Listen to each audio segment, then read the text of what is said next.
proposed interventions. Debaters go on. Now it's your moment to have conversation with the President.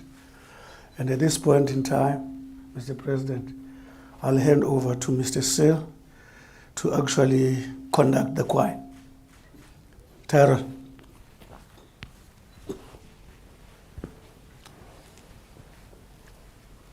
Thank you, Minister. Good afternoon, Mr. President. Afternoon, members of the media. I know this choir has been very well harmonized and equally atonal at times. So I'd like to open the floor to our first question. I think I'd like to do it in batches of three, Linda. We'll start with you, but batches of three. I see Marian and Paul. So we'll come to the next round on your right and mine. Linda. Good afternoon, Mr. President. You mentioned in your State of the Nation address the formation of a central holding companies for state-owned enterprises. Could you elaborate on the thinking behind that? And is it one of the intentions is to allow for private sector involvement in the subsidiary state-owned companies, or what really is the reason for that? Thank you.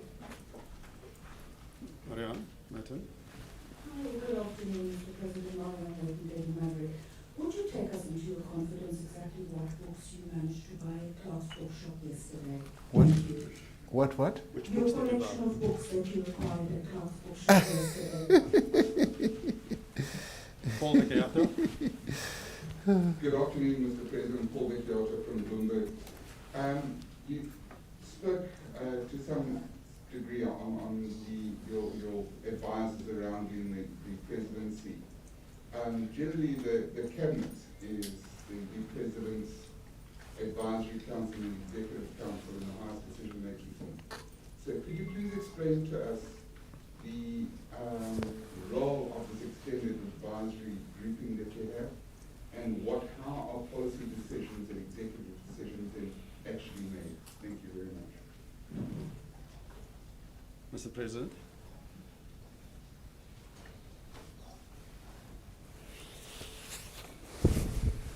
Thank you, Tyrone. Thank you to you all for being here. Let's start off with Linda's question about what we've put forward as a more centralized ownership model for state-owned enterprises. Obviously, the state is the key owner of our state-owned enterprises, and the various ministries deal with policy issues and also look at how the execution of all that happens. And what we've got right now is a very disaggregated system where your remuneration processes and packages are completely different. Your corporate governance is also not properly streamlined, and your oversight processes and systems are also very, very disconnected and not uniform. What we have sought to do through careful benchmarking and study is to look what others in other countries have done. The Chinese have a centralized system through what they called CASAC, where they centralize their various enterprises and streamline governance. And the Singaporeans have Temasek, which I also had time to go and visit. That has a number of subsidiaries. And as we looked at that and looked at the disjointed way our state-owned enterprises function, we thought it would be most useful and helpful if we had a more centralized system which would be able to coordinate a whole range processes that are involved in share ownership, involvement with the companies or enterprises that are owned. It would revolve around remuneration policy. It would revolve around governance processes and policies, oversight. And in the case of Temasek, it's also a balance sheet type of management capability that they have. And what it also does, what it would do, it would lessen executive involvement in, or the temptation for executives to be involved in operational matters. They would focus more on policy-oriented matters. Now, this is what the Presidential State-Owned Enterprises Commission has proposed. We still need to take it through what I would call the sausage machine, to take it through the various processes so that they have suggested that even legislation should be drafted to that effect. So quite a bit of discussion is going to ensue, but we already have benchmarking that we could look at and see what would fit our situation best from that point of view. Now, obviously, others would argue that put your state-owned enterprises right first before you opt for such a model. And others would say, do it now because that would enhance repairing and putting your state-owned enterprises right. So those are some of the issues that we have to go through. What is clear to us and to me is that we've got to reposition our state-owned enterprises. Some are functioning relatively well. Others have enormous balance sheet challenges like an ESCOM, and some have operational challenges. Transnet is obviously renewing itself and trying to deal with some of the operational challenges like the ports and all that. So we've got a mixture of both opportunity and challenge. And in the midst of all this, we will be able to find some solutions. What is clear is that we should also look at what's going to come out of the Zondo Commission.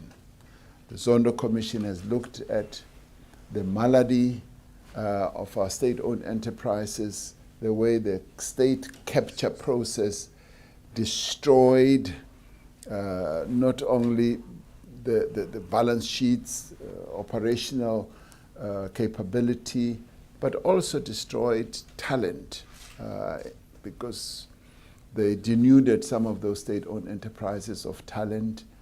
And we have a set of challenges that we need to look at. And against this, we then have to look at how best do we charge ahead with the reform of our state-owned enterprises. So the Council has put a proposal on the table which would, if implemented, enhance the operation of our state-owned enterprises in more ways than one. That would be, now you wanted to know, would the private sector be involved? No, not at the holding company level, because that is, the government is the key shareholder and the sole shareholder at the company holding level. And it's possible with some of your subsidiaries, like for instance, would you bring a telecom as a subsidiary? You'll probably bring it as an associated company, because it is, you're no longer the majority shareholder. For instance, would SAA be brought in as a subsidiary? If, for instance, the deal goes through with the parties that SAA or the Department of Public Enterprises is talking to, yes, it could be brought in as a subsidiary. So you would need to look at the full architecture of your corporate structuring or engineering to see how best they are positioned. Now, the dream that I would have is almost to have a Temasek type, even a Kasek type of architecture, where you have line of sight of your various enterprises as government, which is the key shareholder. You know at one glance what is happening through a board that you would have set up, and you know how your subsidiaries are operating, both operationally, governance-wise, talent-wise, remuneration-wise, and a whole range of other things. So you have better oversight. Are we light years away from that? My answer would be we were light years away from that earlier, but I think we could be getting to a solution that would enable us to, as government, to wrap our arms properly around state-owned enterprises and be able, through this type of structure, you would be able to even to have an early warning system of key failures in some of your state-owned enterprises and how best you can intervene. And you would also have emulation, where one would emulate another in terms of top-class performance, the deployment of human capital and all that. So it's an exciting future. Does it have risks? Of course, everything has a risk, but it has great opportunities. Marianne wants to know what books I bought yesterday. It's always difficult for me to go to a bookshop because no sooner do I get there than I'm not accosted. I have to talk to a whole range of people. But I was very, very fortunate yesterday. I met Mr. Macmillan, who has been writing the history of the ANC in the bookshop. He's written the Lusaka years. He's written a number of short books. So I spent quite a bit of time talking to him about his books. He's got another book that he has been writing for years. And he is a historian from Oxford University who just happens to be visiting our country. So it was quite a joy. It's not often that you go to a bookshop and you meet a top class or an outstanding author who is also a historian. I'm a keen student of history, so it was quite pleasant to have him in the bookshop, particularly somebody who knows the organization that I lead so well from the Lusaka days. And he's much older than I am, but he has a keener memory. He says he met me in 1986 when I went there with a COSATU delegation. And it's true, so it was quite a joy. But other than that, I usually biographies and history books, particularly on South Africa and our continent. And the bookstore has introduced me to buying books on art, because it doesn't matter, it does matter.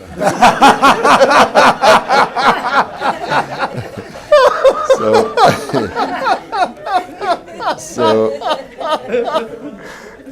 Paul asks, from Bloomberg, asks about advisors.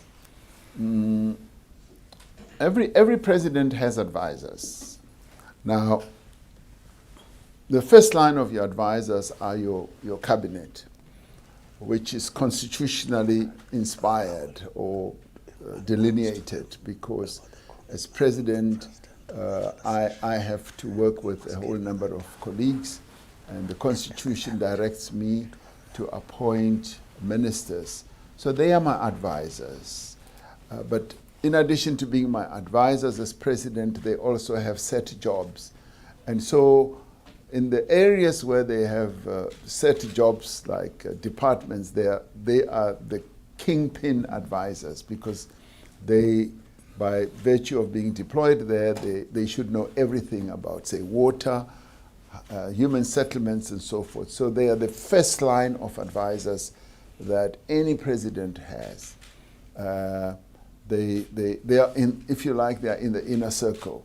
I sit with them in cabinet, I sit with them in cabinet committees, and beyond that, I then have a phalanx of other officials, from the Director General, who's the Director General of the entire government, and she, or it, the Director General works with other Directors General in the government system, and they have a forum, and their task is to look very closely at policy formulation and policy implementation. So the Director General, who happens to be Ms. Baleni, Pindile Baleni, sits in the presidency, and so they play another role, so that's another layer. And I also have a number of other, if you like, special advisors who would be advising the president on an ongoing basis. And their task is to help get government to be properly knitted together. For instance, a number of the advisors that I've got in the presidency, from, who work on social policy, they don't, social policy, legal advisor, parliamentary counselor, international, and a whole range of others. Their task is to make sure that we knit together the work that government does.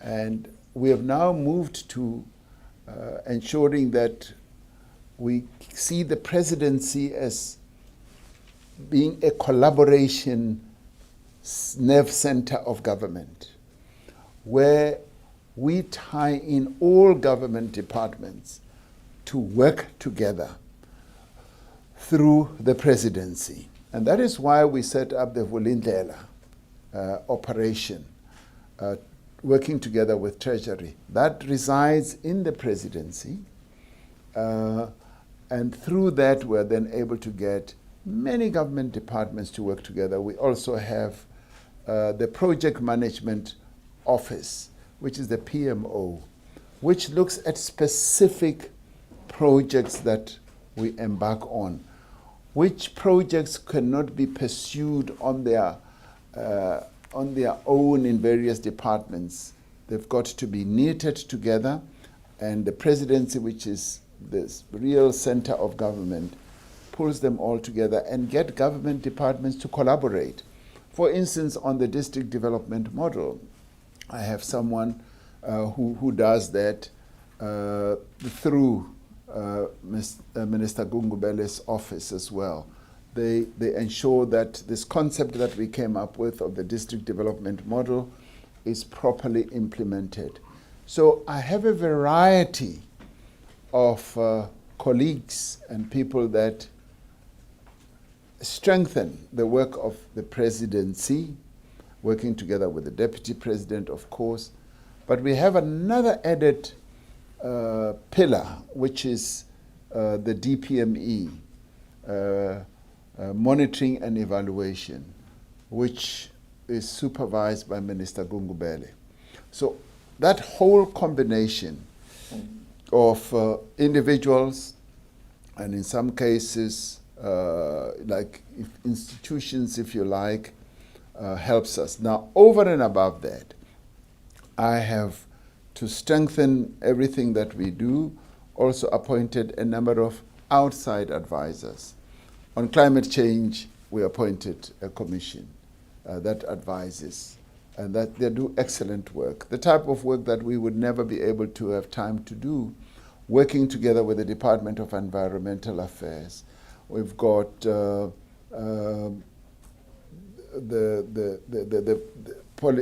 economic policy. They do excellent work as well.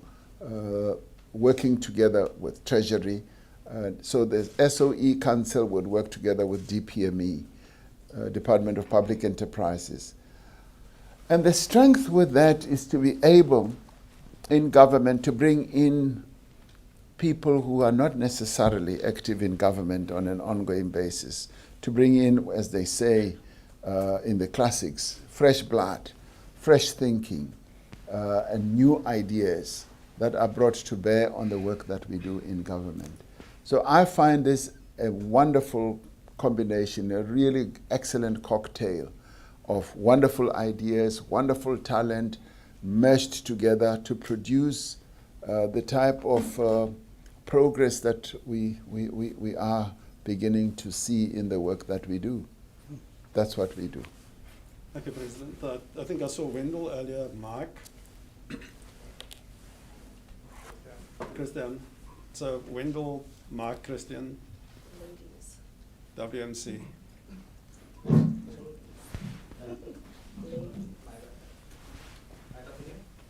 Wendell.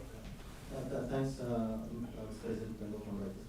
President, I want to ask about this, dare I say, lingering and simmering anti-foreigner sentiment that seems to be prevailing in South Africa.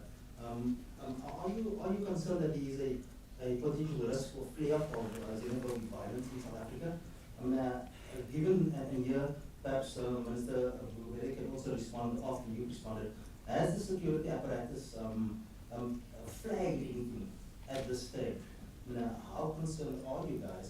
And is the security apparatus set up to sort of head off any potential? Certainly, history suggests that that has not been the case.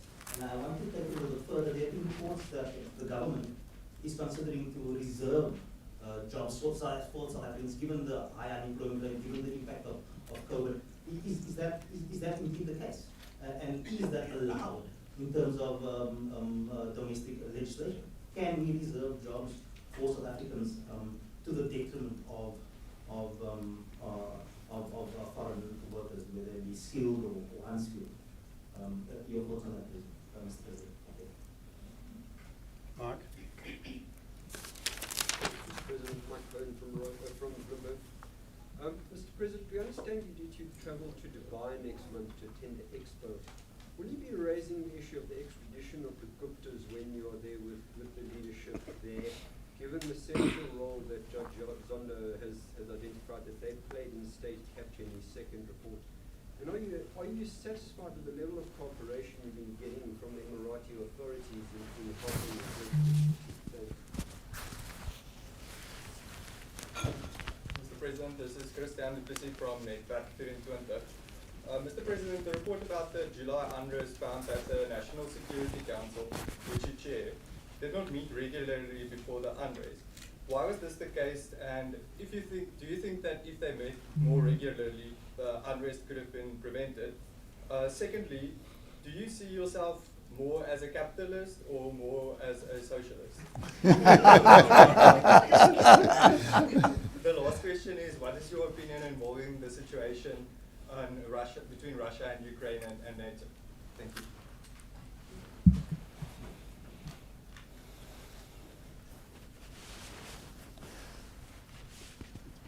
You want me to answer?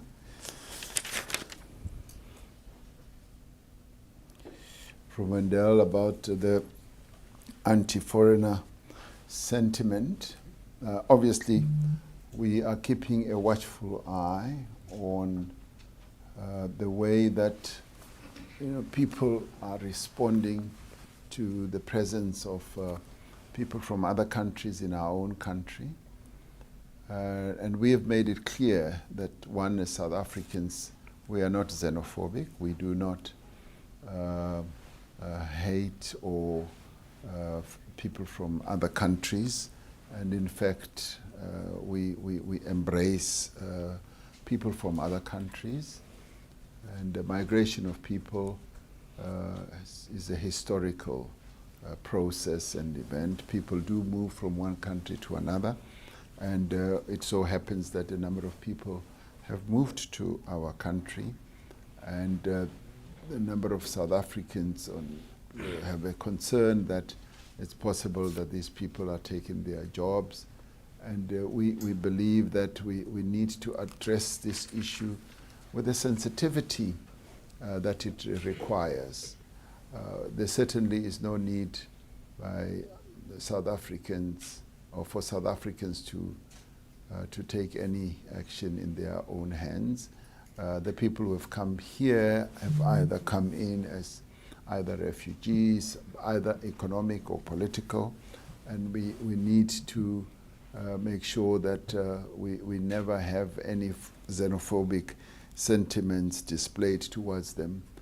And we are obviously aware that there are pockets of groupings that are trying to ferment type of negative attitudes and feelings towards people from other countries. And we are, through our security processes, watching this, and will be completely seeking to prevent South Africans from taking any form of action. Will we be prepared? Yes. Through our security apparatus, we will, and do the best that we can that this does not arise.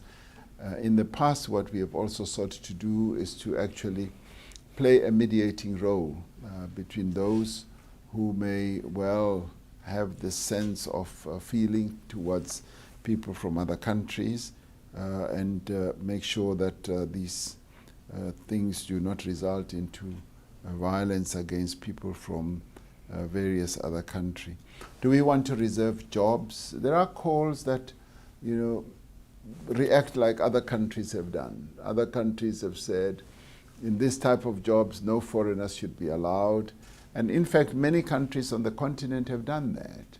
They've said, this category of work, no foreigners, only locals.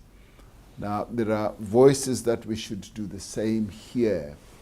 Now, it's something that we have not done before.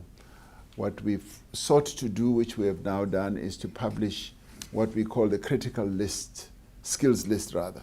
The critical skills list would in many ways address this in a very legal way, in a very formal way, and it's apparent to everyone what it is meant to achieve. What it does is it would enable people to bring in those skills that are critical that could be brought into the country. And we are a country that observes and subscribes to rule of law, and we would want all these matters to be handled in a way where we subscribed fully to the precepts of rule of law in this regard. But what we will do is we will seek to avoid any flare-up that will end up being a xenophobic type of event against our people. Yes, I intend to go to the UAE to go and see the expo. As a country, we've got a expo cubicle there, which many people say looks wonderful. And obviously when we get there, we will be able to have discussions, wide-ranging discussions with the government of the UAE, and they will range from general relations between ourselves and other matters where we need to be cooperating on.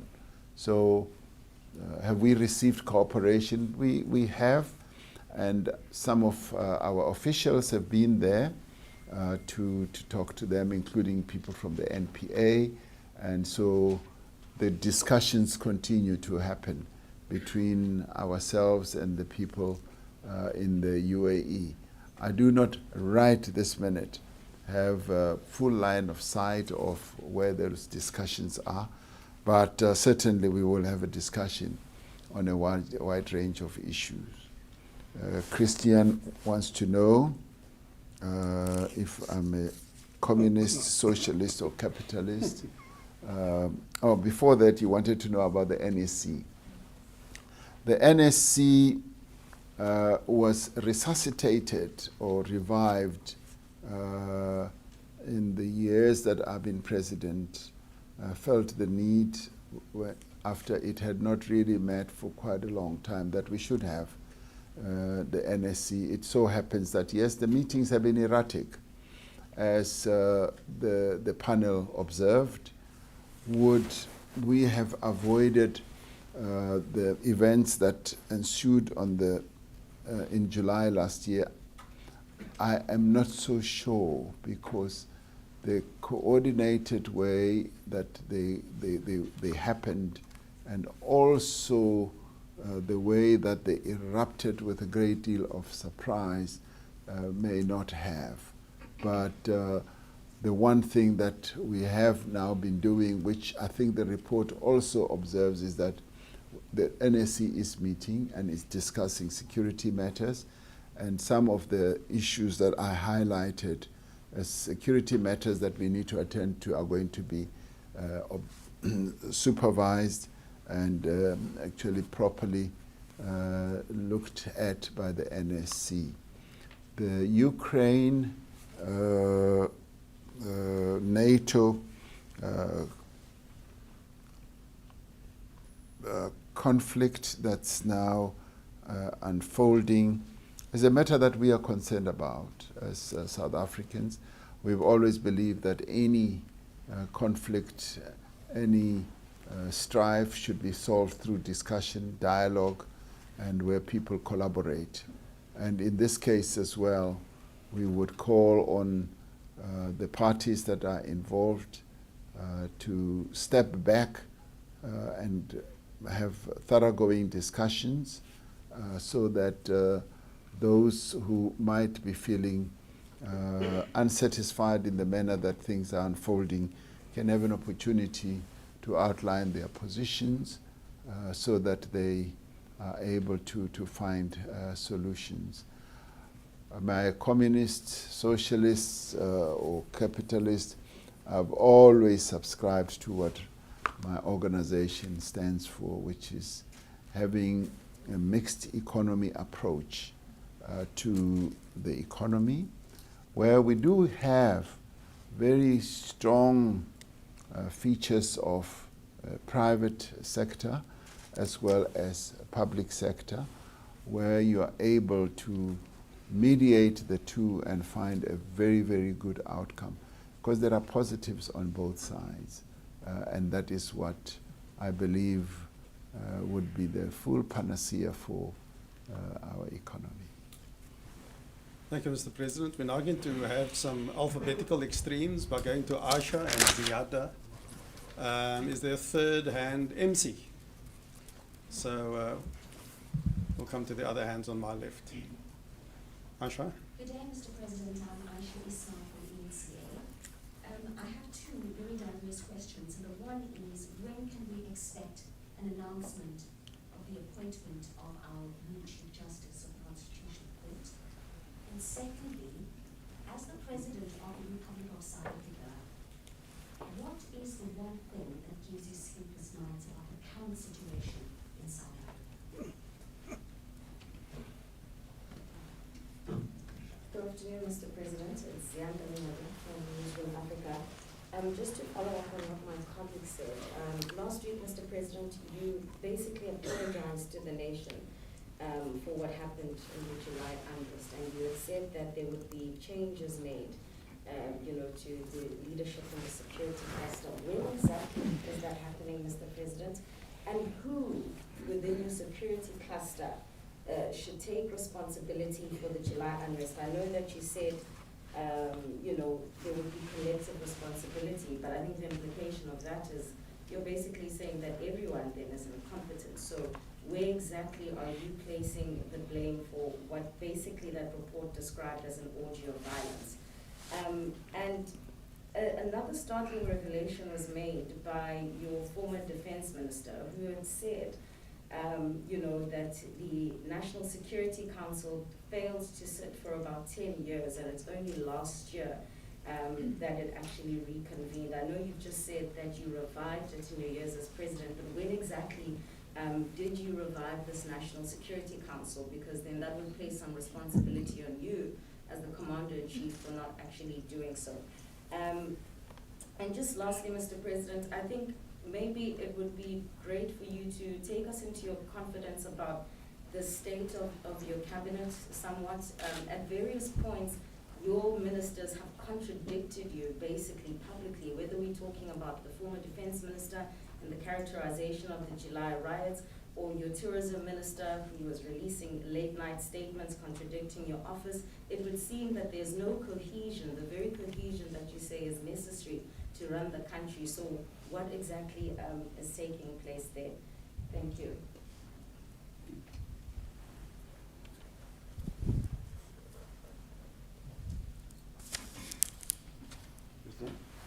Okay.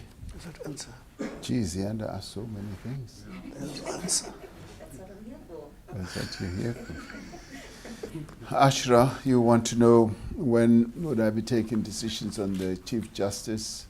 I have received the report from the JSC and it's on my desk and I'm giving consideration to it. You can be sure that clearly a decision will be taken shortly.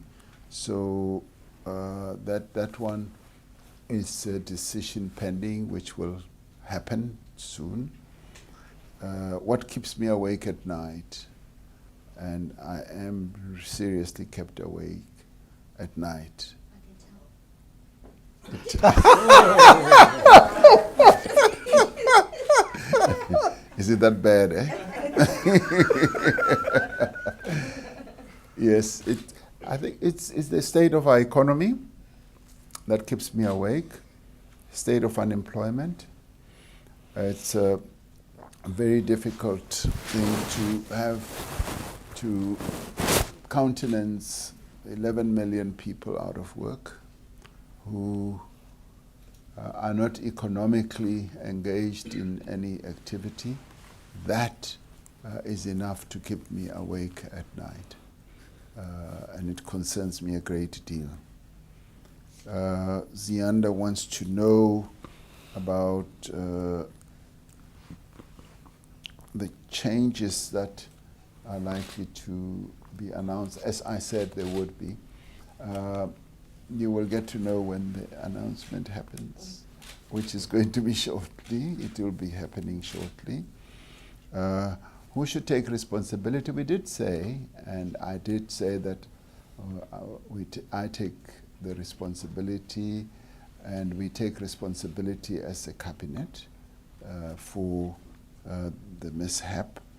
I think that's what the report said, but even if it hadn't been put in that way by the panel, it is something that we should own up to. And of course you are interested in the real direct consequences of that. Now, obviously, we are very, very aggrieved and sorry that so many people lost their lives through what I call premeditated type of action that was taken by people. And you want to know when did the NSC when was it revived? I'm very bad at dates, but I did realize soon after I became president that we needed to have such a structure. And we did have an NSC meeting even before I appointed Dr. Mufamadi as my new National Security Advisor. So it predates his appointment. And I think Ms. Mapisa Ngakula would be right that during, I would say maybe the 9-year period, the NSC did not meet, but in latter days we have met, and it is true that in the intervening period between when the unrest happened, the NEC had not met, but the NEC was revived back into action or into existence and has had an opportunity to meet and may not have met as regularly as we had anticipated it to meet. Yes, there have been statements that would seem to cause a lack of cohesion, but these things happen in politics, where sometimes messages are not communicated in a way that should demonstrate that very tight level or line of cohesion. And these are matters that we are straightening out as we move on. We are a young democracy, remember, and some democracies have learned over a number of years to streamline a culture, a way of operating, and we will get there too.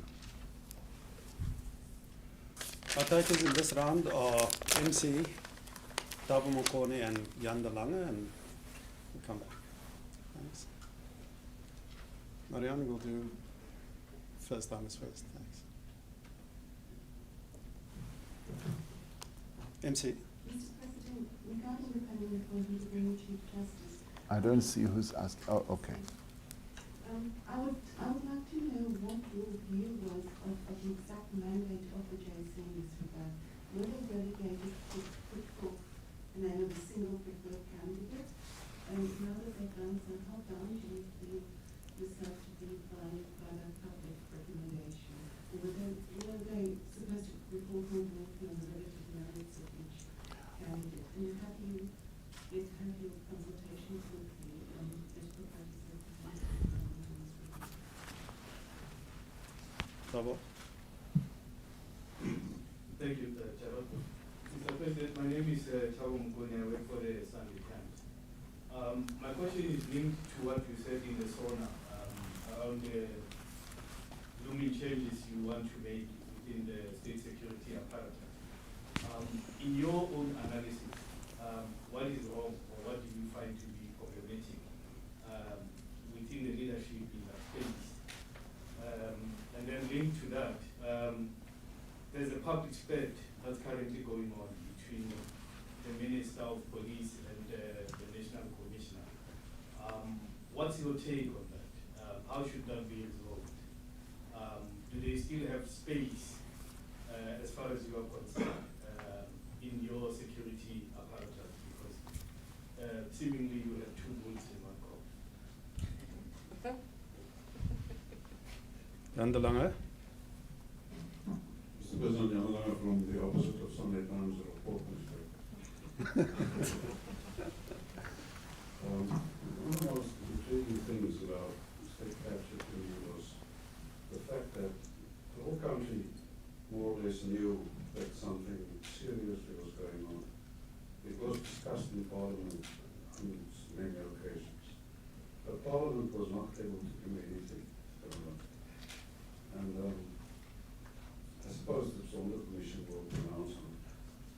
And I don't want to preempt that, but I want to actually, I can't imagine that we can continue with the parliamentary system as it is after what happened. What are your thoughts about this? Can you give us an idea? And all this relates to that. The SoNA was a speech that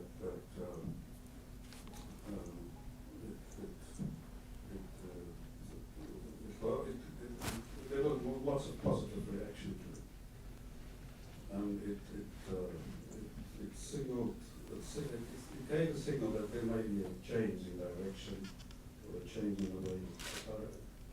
The positive thing that we're going to do, but the negative comments was we've heard this before, we've heard positive things before, and we've been disappointed a lot of times, every government. And one of the things that really damages your credibility is the fact that some of the members of the cabinet there's a culture in democracies that a minister makes a mistake, pays the price for it. And there are members in your cabinet who didn't pay the price and made serious mistakes. Can you give us your thoughts on this?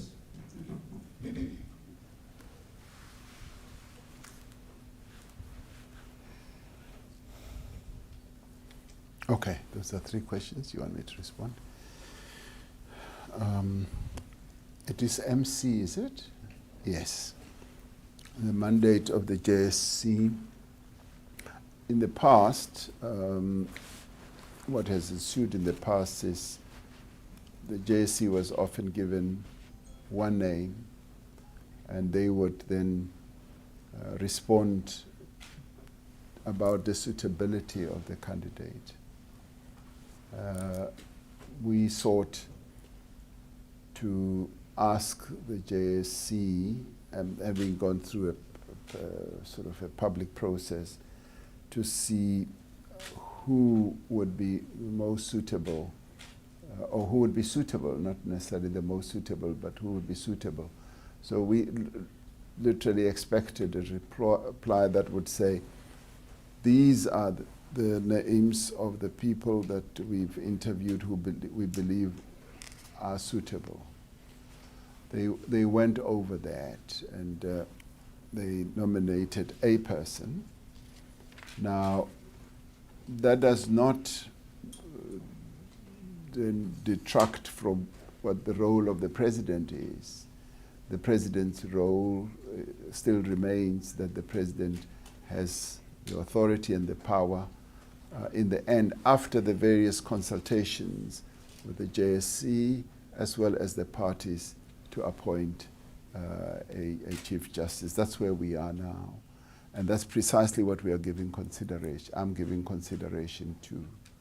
So we will see how that ensues and what the final outcome of that is. So, and it's quite clear, the political parties will be consulted, and they'll be informed what the decision would be. Thabo asks what is wrong in the security cluster. I guess this is something that we are also going to fully get our fay with when the Zondo Commission process finalizes its report. But it's quite clear from the Mufamadi report, as well as from the panel of experts report, that there are challenges and problems, both at an operational level, as well as at a personnel level, that need to be addressed. Now, the reason why we've flighted the notion that there would be changes is precisely to address some of these challenges that we have seen that are apparent, and it also speaks to what you call the spats between some of the key people for instance, in the police. So that too is a manifestation of some of the problems that we've got in the security or in the police particularly, where people who are supposed to be occupying key positions are seen to be at odds. So the initiative that we are going to put in place will have to be seen to be addressing issues like that. So that is what we will be seeking to do. Jan asks that Parliament knew, and Parliament seemed to be paralyzed over time over these state capture processes, and whether that should not lead us to say, what should Parliament's role be?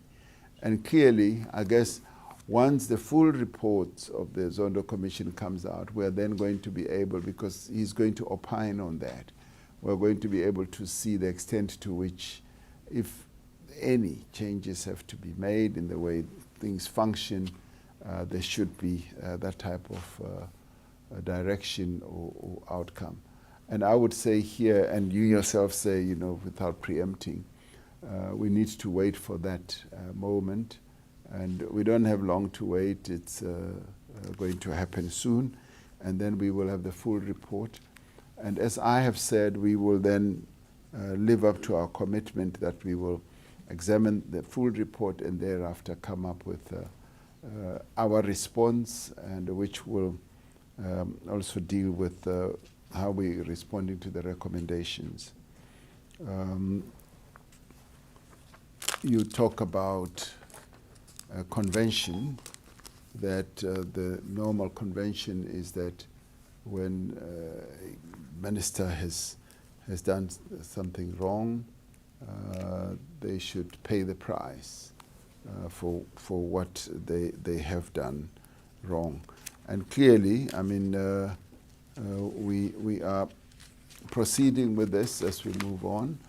There have been situations where ministers have had to depart. They've had to step down because there were things that were not properly done, and there were, say, allegations, and there was wrongdoing, and they needed to do that. Now, clearly, I have said I'd like to wait for the full Zondo Commission report to come out so that we can see the extent to which any of the colleagues that I work with has anything that they need to be fully answerable to. So these are some of the processes and that we will have to go through. And the good thing is that we appointed a commission which is going to come up with a very objective type of report which will point to whatever wrongs that were committed in the past. Thank you. Thank you, Mr. President. I see a flurry of hands with Marianne reopening a second round. I do want to move us towards a wrap, and I have a question related to the reason the President does have to leave us shortly, and that is his travel to the African Union, European Union Summit. It's the 6th summit in Brussels. And there was a question remotely from Sophie Mokwena asking what your expectations are for that summit, Mr. President. I think let's have some first-time hands, if I may, before we make a return to Marianne and Linda. MC, you are in that second-hand category. Tyrone, may I assist you? My question is covered. I was on the AU-EU expectations as well. Thank you. Relief all around. So let me take let me take two questions from the centre. Use 24. Good afternoon, Mr. President. Jason Felix from Singapore. I'm over here trying to Canada. Mr. President, I just want to ask you, did you watch the JSC interviews, and what did you think of the process? Will you accept the recommendation, or will you simply make up your own mind? Thank you.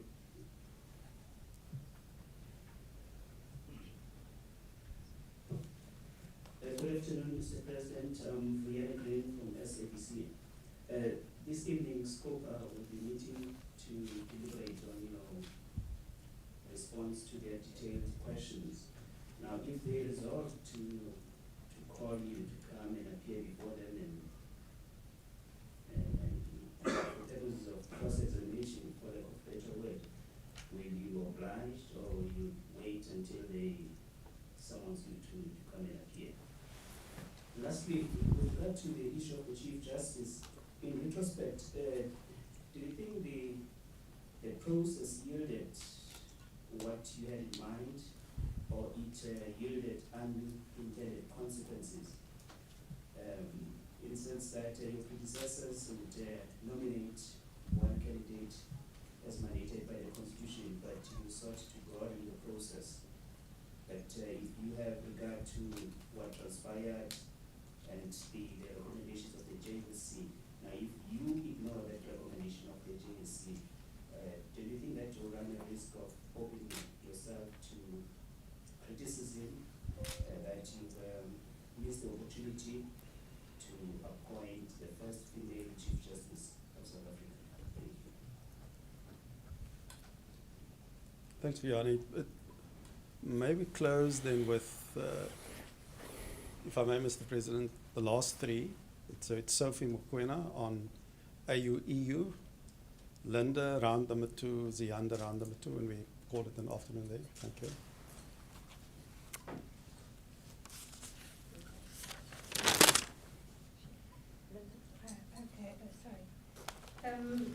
Mr. President, this is not meant to be disrespectful. I'm just repeating what was said by commentators. You say that you're a very weak president, you consult too much, you don't take decisions, you repeat yourself year after year.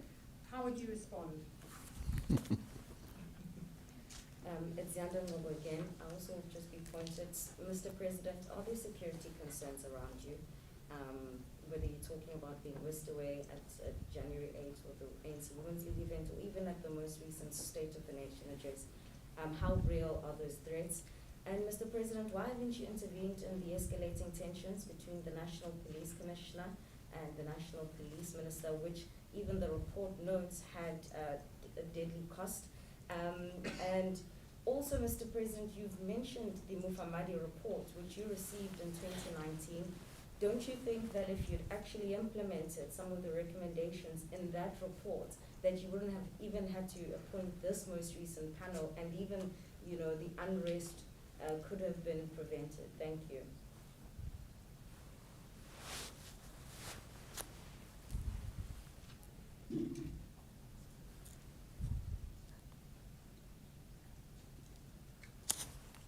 Should I go? Okay. Well, maybe let's start with Sophie, the AU-EU summit, which is the 6th one. This is an important summit for the African continent. We often have these types of summits, but we usually have them with particular countries like China and Russia and all that.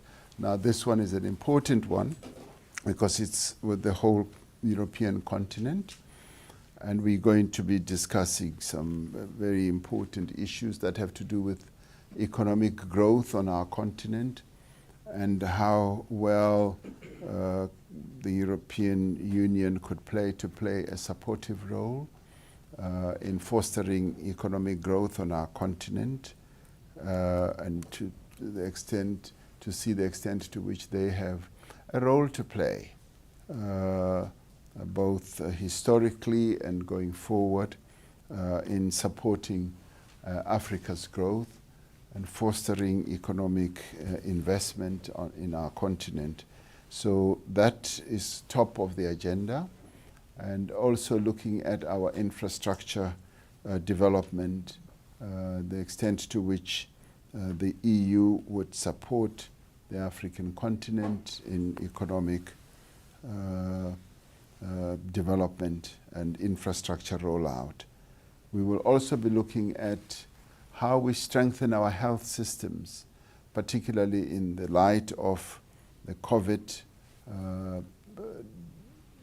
disaster that has befallen the continent, and look at the support that we can get, for instance, on vaccine manufacturing. So the health systems process is going to be looked at more closely, and I'm particularly keen on this as being the AU COVID champion. So that is going to be an area of focus. We'll also look, which is part of the economic issues, look at trade as well.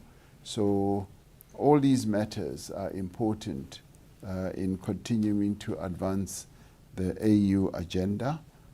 So there will be quite a number of heads of state and government who will travel to Brussels to participate in this summit. There was a question from a colleague from News 24 on the JSC process and asking whether with hindsight, the first one I wrote very quickly. The News 24 colleague might want to repeat that, because the one on the CJ, I think, was asked by Vuyani. It's Jason Yes. The first question is, what did you think of the process? Oh, yes. Second question is, will you accept the JSC's recommendation, or will you make up your own mind? Well, as I said, I have received the report. I'm going through the report, and I would like to go through it before I exercise I in the end finally say what I thought of it. I did watch snippets. I didn't watch all of the interviews because the interviews tended to take the whole day, and my full days are usually taken up by a whole number of other things. So I can never say that I watched the interviews in full. I just saw snippets. Some of that was seen on the news as the news broadcasts were summarizing some of it. And as I said, I am going to give attention to what they have recommended. And the Constitution allows the President to decide, so they recommend. So that is very clear in terms of the Constitution. So I think let's leave it there until the President has exercised his mind and has decided. Vuyani wanted to know, now that SCOPA is going through the response that I gave, if they ask me to come, will I go? Yes, of course. I will not wait to be summoned. SCOPA is an important body of our parliamentary architecture. They want even a sitting president to go. I will go and be, as you say, interrogated. I wouldn't see it as an interrogation. I would see it as clarification that they may well want from me. So I have no qualms about that. Did the Chief Justice process yield what I wanted? I think once I've taken the decision, we will then be able to examine that, because we embarked on a process which we discussed with colleagues, and the process has yielded this type of outcome, and it is an outcome that still needs to be sort of subjected through the decision-making process that the Constitution grants the President. So in that regard, I don't really see a problem. Will I open myself to criticism if I do not decide, as the JSC has said? You know, I found that whatever a president does, there will always be criticism. Not everybody agrees with what one does, and that is what happens to the person who takes certain final decision. And as they say in Afrikaans, die hoogste boom vang die meeste wind. The highest tree is the one that catches the fiercest wind. So once you decide, there will be people with different views, and one needs to accept that in a democracy, those people are entitled to express their views. And this is what has often happened, even in our own history, and it certainly happens in other countries as well.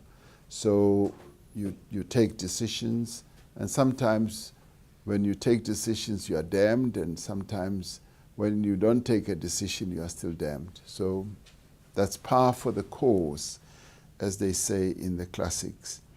Linda, yes, I know it's precisely what I've just said now. There are certain people who will hold the view that you should consult less and take decisions and be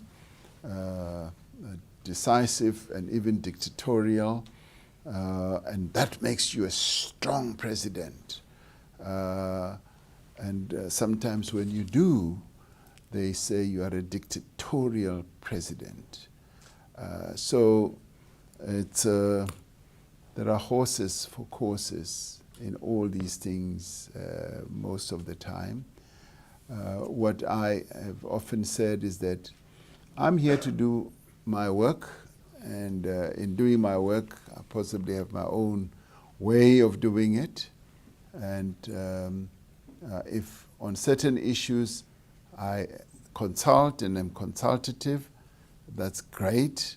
And on certain issues, if I don't consult, that should also be accepted. So it's a par for the course, as they say in golf parlance. Zianda wanted to know, I wrote something, WL, I don't know whether that stands for Women's League. Yeah. What did? Are there any security concerns around you? So Oh yes, the event I went to. The event I went to in Polokwane, in my view, had more to do with COVID-related concerns than security concerns. If anything, the security element would have been health concerns. I went into the hall, and I was quite relaxed, by the way, and was very keen to participate with the women who had gathered there, and was looking forward to delivering the lecture, all set and prepared. And all of a sudden, one of my security details then says, "We must go, we must go." And I wondered what it was for. And they say, when you are in my position, don't ever ask the security person twice. You must do as they say. So later I got to be briefed that no, the meeting was oversubscribed. There were many more people in the hall than there should have been. And that led to the violation of COVID regulations. And the president of the Women's League came to apologize herself and said, "We are sorry, we didn't pay attention. We should have limited the number," but it shows the enthusiasm of the women in the area who wanted to listen to the lecture that I was going to give, the Lillian Goy lecture. I was rather disappointed not having had time to interact with the women. And then there was the state dinner. The dinner. The fundraising. And when the lights went out, that too came as a bit of a surprise. And they thought there was, once the lights went out, they must bundle me and the deputy president out. I didn't feel threatened.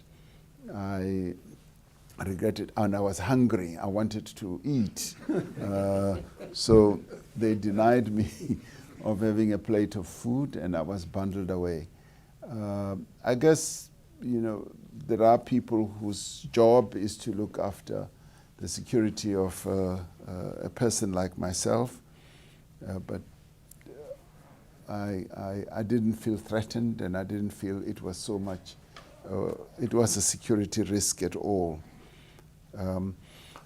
With regard to the Mufamadi report, the report came out, and in the SSA, a process was started to have the report implemented, and it also involved some further investigations that needed to be done, and that is what has taken time. Would that have prevented the July events? I doubt it very much. I really do.